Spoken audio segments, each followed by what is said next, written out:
হাই friends, গণেশৰ YouTube চেনেলত স্বাগতম জনাইছো। আজি আমি দশম শ্ৰেণীৰ অনুশীলনী 6.2 ত্ৰিভুজ পাঠৰ আলোচনা কৰিম। 1 নম্বৰ প্ৰশ্ন দিয়া আছে ডিই আৰু বিসি বাহু কি হয় সমান্তৰাল হয় আৰু এৰ পৰা ইসি আৰু 2 নম্বৰ চিত্ৰৰ পৰা এডি উলিয়াবলৈ কৈছে। এতিয়া আমি প্ৰথমতে জানিব লাগিব যিকোনো এটা ত্ৰিভুজৰ এটা বাহুৰ সমান্তৰালকৈ যদি আন এটা বাহু থাকে তেতিয়া কি হ'ব, ত্ৰিভুজৰ বাকি দুটা বাহুত ইয়াত লগ লাগিব। এই দুটা স্থানত লগ লাগিছে। এতিয়া কি হ'ব, এই বাহু অৰ্থাৎ এ বি বাহুৰ ইয়াত দুটা ভাগ হৈছে, এটা হৈছে এ ডি, এটা হৈছে বি ডি। এই দুটা ভাগৰ অনুপাত আৰু এ চি বাহুৰ এ ই আৰু চি ই এই দুটা ভাগৰ কি হয় অনুপাত একে হ'ব।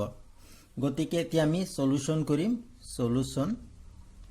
আমি কি কৰিব লাগিব, ত্ৰিভুজ প্ৰথম ত্ৰিভুজটো কি হয়, ত্ৰিভুজ এ বি চিৰ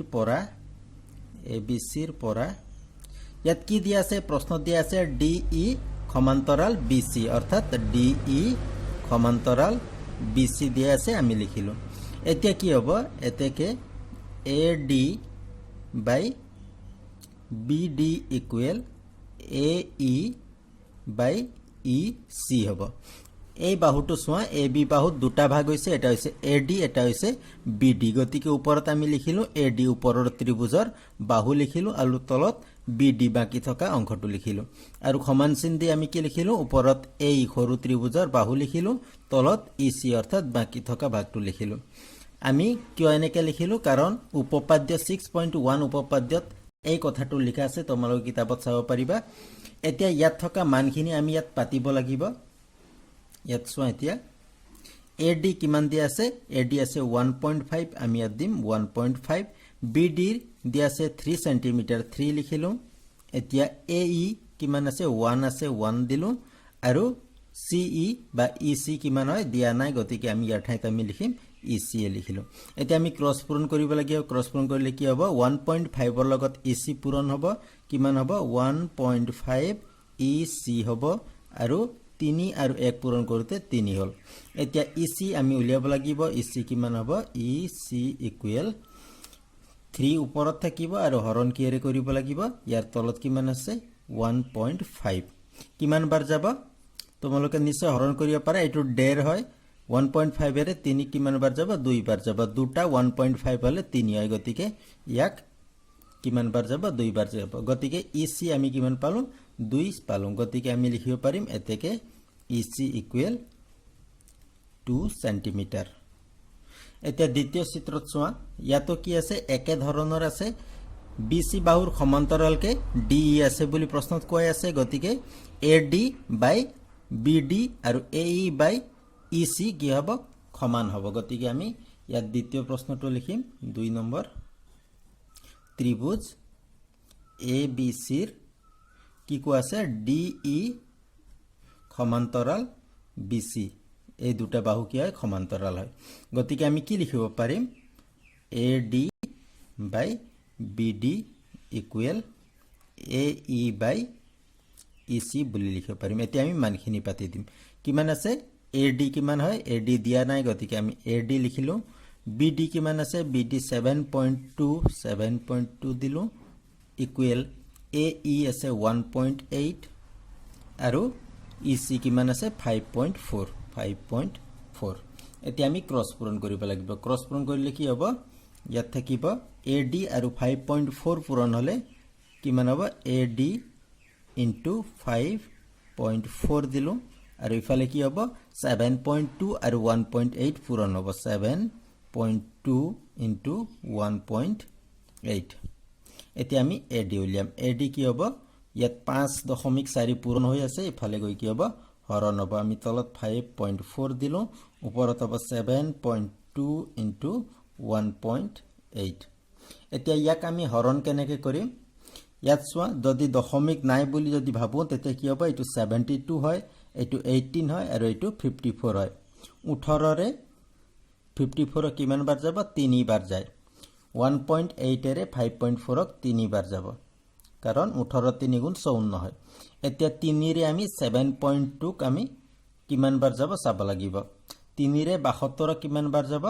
আমি হিচাপ কৰি চাব পাৰোঁ। 3 আৰু 24 পূৰণ কৰিলে 72 হয়, কিন্তু ইয়াত দশমিক আছে, গতিকে কিমান বাৰ যাব 2.4 বাৰ যাব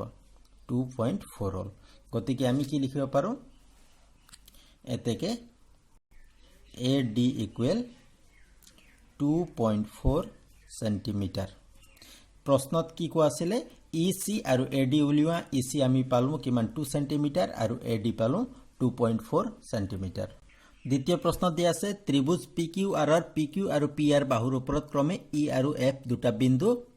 EF সমান্তৰাল QR হয়নে হয়নে নহয় খুদিব আমি উলিয়াব লাগিব আৰু ইয়াত মানসমূহ দিয়া আছে প্ৰথমতে আমি কি কৰিব লাগিব এটা ত্ৰিভুজ আঁকিব লাগিব ধৰো আমি এটা ত্ৰিভুজ আঁকিম ত্ৰিভুজ কি হয় PQR অৰ্থাৎ আমি ইয়াত দিম P ইয়াত দিম Q আৰু ইয়াত দিম R এতিয়া কি হ'ব ইয়াৰ ওপৰত ক্ৰমে E আৰু F দুটা বিন্দু এটা আমি আঁচটা নিব লাগিব ইয়াৰ নাম কি হ'ব এটা আমি দিম E আৰু এটা দিম F এতিয়া মানসমূহ ইয়াত দিয়া আছে PE কিমান হয় 3.9 দিয়া আছে EQ কিমান দিয়া আছে 3 PF 3.6 PF 3.6 আৰু FR 2.4 এতিয়া PQ এই বাহুত থকা ইয়াত দুটা ভাগ হৈছে এটা হৈছে PE এটা হৈছে QE আৰু PR বাহুত PF এটা আৰু FR এটা দুটা ভাগ হৈ আছে এতিয়া আমি কি চাব লাগিব PE বাই EQ আৰু PF বাই FR সমান হয় নে নহয় চাব লাগিব যদি সমান হয় তেতিয়া এই দুটা বাহু EF আৰু QR কি হৈ আছে সমান্তৰাল হৈ আছে বুলি জানিম প্ৰথমতে আমি PE বাই EQ আমি চাব লাগিব ইয়াত মানসমূহ আমি পাতিম PE কিমান আছে 3.9 ইয়াত আমি লিখিম 3.9 আৰু EQ হল 3 হল যদি আমি এক হৰণ কৰো হৰণ কেনে কৰিম ইয়াত দশমিক আছে আমাক হৰণ কৰিবলৈ অসুবিধা হ'ব গতিকে আমি যদি এক 10 ৰে পূৰণ কৰো বা আমি হৰণ কৰিব পাৰো 3 ৰে 3.9 কিমান বাৰ যাব আমি এনেকে চাম 3 ৰে 39 কিমান বাৰ যাব 13 বাৰ যাব গতিকে ইয়াত যেহেতু দশমিক আছে আমি কি লিখিব পাৰিম 1.3 বুলি দিব পাৰো এতিয়া দ্বিতীয়টো কি আছে PF আৰু FR আমি কি চাব লাগিব PF বাই FR কিমান হ'ব ইয়াৰ মানসমূহ দিয়া আছে 3.6 আৰু তলত আছে 2.4 আমি হৰণ কৰিলে কিমান হ'ব ইয়াত দুটাতে দশমিক 11ত আছে গতিকে আমি দশমিক উঠাই দিব পাৰো অৰ্থাৎ 36 বাই 24 দিলো এতিয়া ইয়াক আমি হৰণ কৰিলে কি হ'ব ইয়াক 12 ৰে আমি হৰণ কৰিব পাৰো 12 ৰে এক দুই বাৰ যাব এক যাব তিনি বাৰ অৰ্থাৎ 3/2 হল এতিয়া যদি 3 ক 2 ৰে হৰণ কৰো তেতিয়া কিমান বাৰ যাব 1.5 বাৰ যাব তোমালোকে হৰণ কৰি চাবা 2 ৰে 3 ক 1.5 বাৰ যাব গতিকে PE বাই EQ আমি পালো 1.3 আৰু PF বাই FR আমি পালো 1.5 গতিকে সমান হোৱা নাই গতিকে আমি কি লিখিম PE by EQ not equal PF by FR ইয়াত সমান হোৱা নাই যদি সমান হোৱা নাই তেতিয়া কি হ'ব এতেকে EF আৰু QR সমান্তৰাল নহয় প্ৰশ্ন কি কোৱা আছিল EF আৰু QR সমান্তৰাল হয় নে নহয় বুলি খোদা আছিল গতিকে প্ৰথমটোত আমি কি পালো EF আৰু QR সমান্তৰাল নহয় দ্বিতীয় প্ৰশ্নত ইয়াত মানসমূহ দিয়াই আছে গতিকে আগৰ দৰে আমি কি কৰিব লাগিব ইয়াতো আমি PE বাই EQ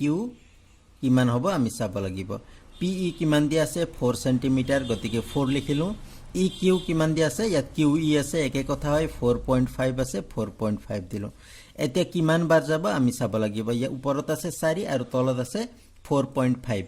এতিয়া ইয়াক আমি হৰণ কৰিবলৈ যদি অসুবিধা হয় আমি কি কৰিব পাৰো তোমালোকে ইমানে ইয়াতে এৰি দিব পাৰা বা ইয়াক তোমালোকে 2 ৰে পূৰণ কৰি দিব পাৰা যদি 2 ৰে পূৰণ কৰো তেতিয়া কি হ'ব 4 into 2 ইয়াত 4.5 into 2 ইকুৱেল কিমান হ'ব ওপৰত 8 হ'ব তলত 9 হ'ব তোমালোকে পূৰণ নকৰাকে 4/4.5 এনেকে ৰাখি দিব পাৰা এতিয়া তাৰ পিছত আমি কি চাব লাগিব PF বাই FR PF বাই FR কিমান আছে PF দিয়া আছে 8 আৰু FR দিয়া আছে 9 গতিকে আমি ইয়াত পাইছো 8/9 ইয়াতো 8/9 অৰ্থাৎ সমান হৈ আছে যদি তোমালোকে এইটোৱে ৰাখি দিয়া 4/4.5 তেতিয়া কি কৰিব লাগিব ইয়াত 8/9 আছে ইয়াক আকৌ আমি 2 ৰে হৰণ কৰিম 2 ৰে হৰণ কৰিলে ওপৰত 4 হ'ব তলত 4.5 হ'ব তোমালোকে ইয়াত 2 ৰে পূৰণ কৰিব লাগিব নহলে ইয়াত 2 ৰে হৰণ কৰি সমান দেখুৱাব লাগিব এতিয়া সমান বুলি পালো গতিকে আমি কি লিখিব পাৰো এতেকে PE/EQ ইকুৱেল PF/FR যদি সমান হয় তেতিয়া কি হ'ব এতেকে EF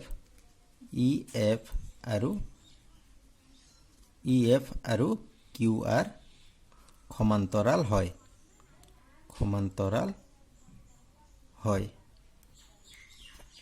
প্ৰথমত আমি সমান্তৰাল নহয় বুলি পাইছিলো আৰু দ্বিতীয়টোত আমি কি পালো সমান্তৰাল হয় তৃতীয় প্ৰশ্নটো চোৱা ইয়াত কি কোৱা আছে PQ ইকুৱেল 1.28 PQ মানে হল এই ডাঙৰটো বাহু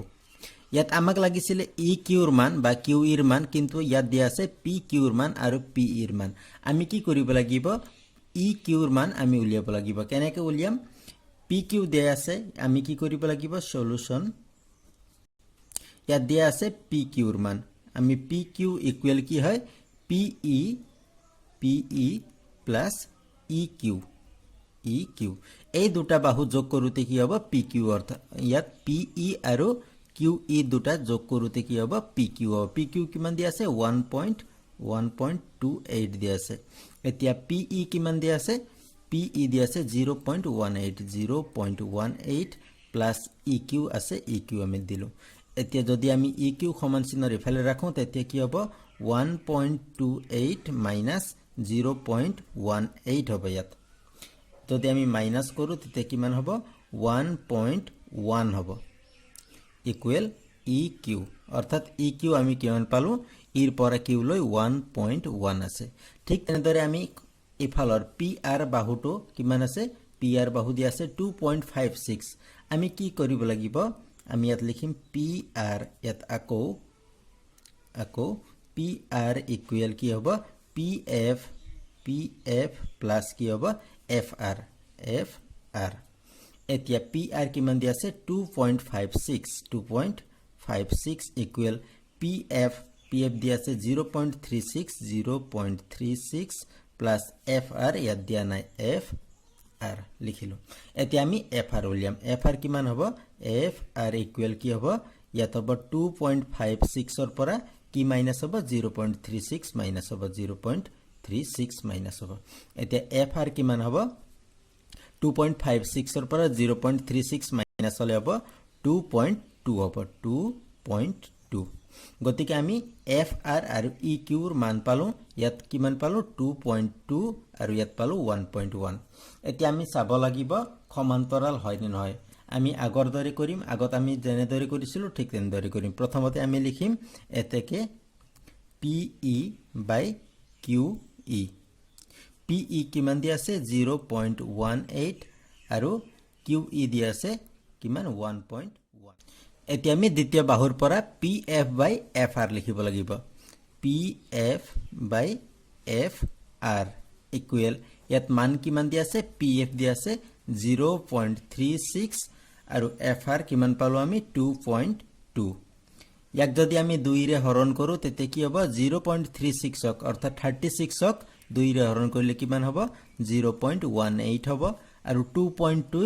যদি আমি 2 ৰে হৰণ কৰো তেতিয়া 1.1 হ'ব ইয়াত P/QE আমি পাইছিলো কিমান 0.18/1.1 আৰু PF/FR আমি পালো কিমান 0.18/1.1 অৰ্থাৎ সমান পালো যদি সমান হয় তেতিয়া আমি কি লিখিব পাৰো PE/QE ইকুৱেল PF/FR যদি সমান হয় তেতিয়া আমি কি দিব পাৰো এতেকে EF সমান্তৰাল কি হ'ব QR গতিকে তৃতীয় প্ৰশ্নত আমি সমান্তৰাল বুলি পালো আশা কৰিছো তোমালোকে বুজি পাইছা যদি ইয়াত বুজাত কিবা অসুবিধা পাইছা তেতিয়াহলে কমেন্ট কৰি কবা থ্যাংক ইউ